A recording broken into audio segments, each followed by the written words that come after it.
ലൈംഗിക പീഡന ആരോപണ കേസിൽ നടൻ നിവിൻ പോളിക്കെതിരെ പരാതിക്കാരി മൊഴി നൽകിയെന്നുള്ളതാണ് ഇപ്പോൾ വരുന്ന അപ്ഡേറ്റ്. കേസ് അട്ടിമറിക്കാൻ ശ്രമിക്കുന്നതായി സംശയമുണ്ടെന്ന് പരാതിക്കാരി പറയുന്നു. ഹണി ട്രാപ്പ് എന്ന പേരിൽ കുടുക്കാൻ ശ്രമിക്കുന്നതായാണ് സംശയം. പീഡനം നടന്ന കാലയളവ് അന്വേഷണ സംഘത്തോട് വ്യക്തമാക്കിയിട്ടുണ്ട്. ചാനലിൽ പറഞ്ഞ ഒരു തീയതിയുടെ പേരിലാണ് തന്നെ ആക്ഷേപിക്കുന്നതെന്നും പരാതിക്കാരി പറഞ്ഞു.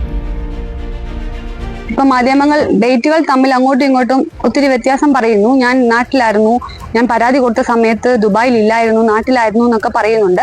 ഇപ്പൊ ഞാൻ എന്റെ പാസ്പോർട്ട് ഞാൻ പോലീസിന് സബ്മിറ്റ് ചെയ്തിട്ടുണ്ട്. അപ്പൊ ഞാൻ പരാതി കൊടുത്ത ഡേറ്റും അദ്ദേഹം പാസ്പോർട്ട് സബ്മിറ്റ് ചെയ്തിട്ടുണ്ട്. അപ്പൊ ഞാൻ കൊടുത്ത ഡേറ്റ് തമ്മിൽ ക്ലിയർ ആണോ എന്ന് ചെക്ക് ചെയ്താൽ മനസ്സിലാവും. അപ്പൊ ഇന്ന് ഞങ്ങൾക്ക് പോയതിൽ നമുക്കിപ്പോൾ മനസ്സിലാക്കാൻ പറ്റുന്നത് ഇതൊരു അട്ടിമറിക്കാൻ, ഈ കേസ് ഒരു അട്ടിമറിക്കാനുള്ള ശ്രമത്തിലാണ്. ഹണി ട്രാപ്പിൽ നമ്മളെ കൊടുക്കാനുള്ള പദ്ധതിയാണെന്ന് ഒരു ഗൂഢാലോചന ഉണ്ടെന്ന് നമുക്ക് തോന്നുന്നു. കാരണം അതുപോലത്തെ ഓരോ ചോദ്യങ്ങളും രീതികളും നമുക്കൊരു ഇതിനു മുമ്പ് അങ്ങനെ അല്ലായിരുന്നു, പക്ഷെ ഇപ്പം കുറച്ചായിട്ട് അങ്ങനെ തോന്നുന്നു.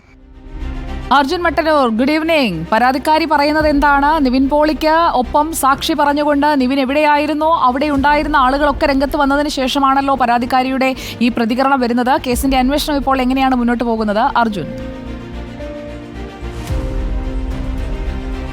സുജയ, നമ്മളോടക്കം ഈ പരാതിക്കാരി പറഞ്ഞ തീയതി കഴിഞ്ഞ വർഷം ഡിസംബർ 15 അടുപ്പിച്ചുള്ള തീയതികളാണ്. ഈ തീയതികളിലൊക്കെ തന്നെ നിവിൻ പോളി കേരളത്തിലുണ്ട് എന്നും കേരളത്തിൽ ഒരു ഷൂട്ടിംഗ് ലൊക്കേഷനിലാണ് എന്നും വിനീത് ശ്രീനിവാസൻ അടക്കം വെളിപ്പെടുത്തിയിരുന്നു. ഇതിന്റെ ചില തെളിവുകളും അവർ പുറത്തുവിട്ടിരുന്നു. എന്നാൽ ഇപ്പോൾ പരാതിക്കാരി പറയുന്നത് അത് താൻ ചാനലിൽ പറഞ്ഞ തീയതി മാത്രമാണ്.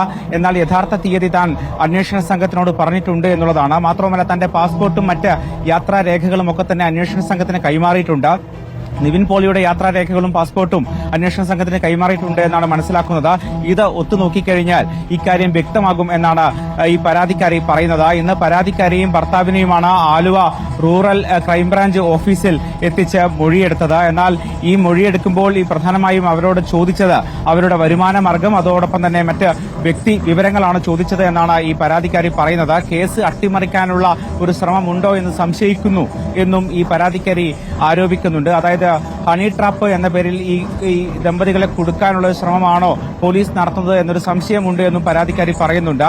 എന്തായാലും നേരത്തെ ഈ പരാതിക്കാരി പരാതി ഉന്നയിച്ചതിന് പിന്നാലെ നിവിൻ പോളി അടക്കം 6 പേർക്കെതിരെ കേസെടുത്തിരുന്നു. അതിന് പിന്നാലെ നിവിൻ പോളി മാധ്യമങ്ങളെ കണ്ട് താൻ കുറ്റക്കാരനല്ല എന്ന് വ്യക്തമാക്കുകയും ചെയ്തിരുന്നു. ഇതിനുശേഷമാണ് വിനീത് ശ്രീനിവാസൻ അടക്കം ഇത്തരത്തിൽ ഈ തീയതിയിൽ നിവിൻ പോളി കേരളത്തിലുണ്ടായിരുന്നു എന്ന ചില തെളിവുകൾ പുറത്തു കൊണ്ടുവന്നത്. എന്തായാലും അന്വേഷണ സംഘം ഒരു ഭാഗത്ത് അന്വേഷണം മുന്നോട്ട് കൊണ്ടുപോവുകയാണ്.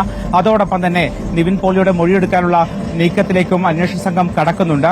ഏതായാലും ഈ തീയതി സംബന്ധിച്ച ചില ആശയക്കുഴപ്പങ്ങളുണ്ട്, അത് അന്വേഷണ സംഘത്തോട് വ്യക്തമാക്കിയിട്ടുണ്ട് എന്നാണ് ഇപ്പോൾ ഈ പരാതിക്കാരി പറയുന്നത്. സുജയ.